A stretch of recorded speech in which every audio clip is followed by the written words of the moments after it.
firstly, I mean, I just wanted to ask you about your experience of victim support and the witness service here at the Old Bailey.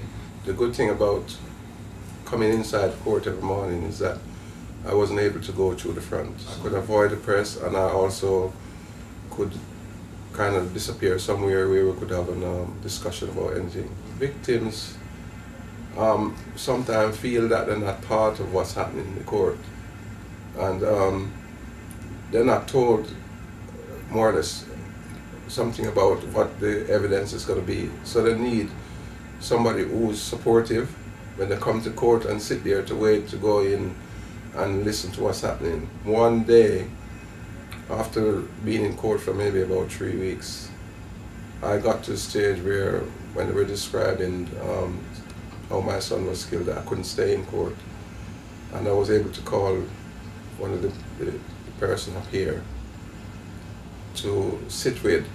And I sat there for maybe half a day just talking to this person, which was very helpful. And I think it's very important that you have this group of people who are so supportive and not kind of attached to any part of the criminal justice system, so they are neutral. So you feel free to just communicate with them without any fear of what you're saying is going to go anywhere else. Regarding the witness service, I mean, is it something that you feel should be available to victims and witnesses across the country? Well, yes, I think it should be rolled out to all the courts in the country, because again, I'm going back to the early days when we didn't know who was going to support us when we went to court. We didn't have any kind of understanding who would show us around, or if we needed any kind of information. Since I've been here, it's like if anything I needed to know, or if even say some of my friends who came here, in the mornings I used to come up to the office and I would give them the names of the people who I expect to come and support me. And if somebody came to the door and their name was on there and they asked for me, they would come down to the court and ask me if I knew these people before they let them in. So that's a valuable service as far as I'm concerned. What we find is that it's important to victims not only that the criminal justice system and the criminal justice agencies, the police and the Crown Prosecution Service, etc., work as far as possible to deliver justice, but also that they, while they have the contact with the victim and witness, that they treat them in a certain way. Well, in the early days, they weren't used to have a good communication with families. I think they were a little bit reluctant that information that sometimes the family would ask for wasn't something that they should be able to give.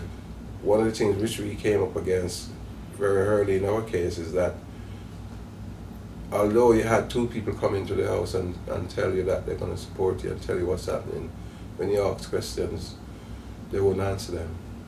And I felt really disappointed that if you come to my house and tell me that you're going to support me, and I need to ask a certain question, you're not prepared to answer it. Well, the first thing we wanted to know was what happened. We were told by a neighbor and his son that they saw my son and his friend being attacked down Wellall Road at night.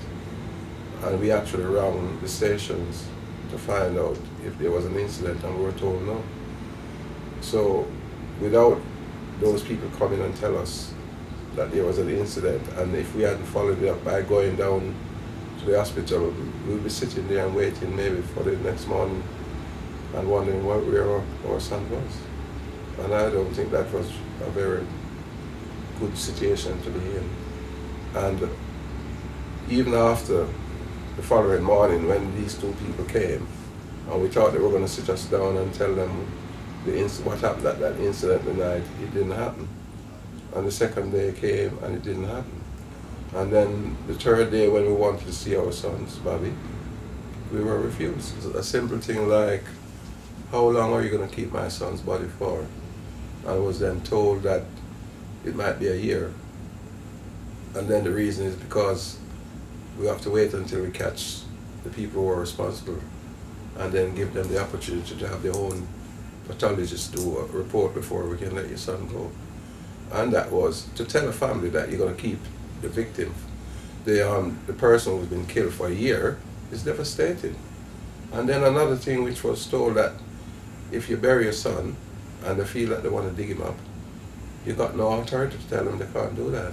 How do you feel that the media handle victims and witnesses in these situations? The media was very slow to pick the case up, and I found that hard to understand, because as far as I'm concerned, this is a major crime, and if it's a major crime, we need witnesses, because I think at one stage I was saying to the people involved that you should put up a notice board at the spot where the crime was committed. And the reason why was that there were people standing at the bus stop at the time, but actually Stephen got up and ran up the road. And in my mind, if I was standing there, I would think that the person was okay.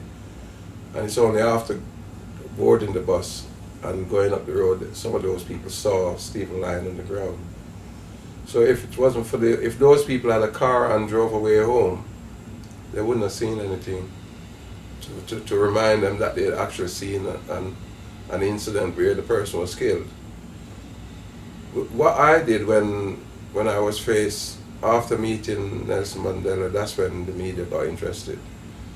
When the media got interested and I realized that we had to be more or less trying to learn how to use it, what I then did was look at the people who came and listen to how they approach the family to see whether or not they were interested in helping us to just campaign in trying to get some kind of justice.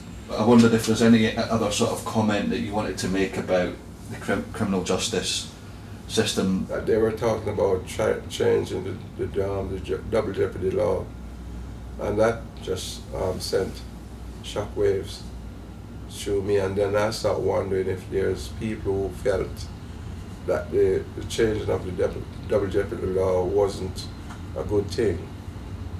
I wouldn't be sitting here and talking about conviction if it wasn't for the change. You said that you built up quite good relationships with a couple of journalists over the 19 years, and I wondered if you'd built up similar relationships with some of our volunteers at the Witness Service over that time.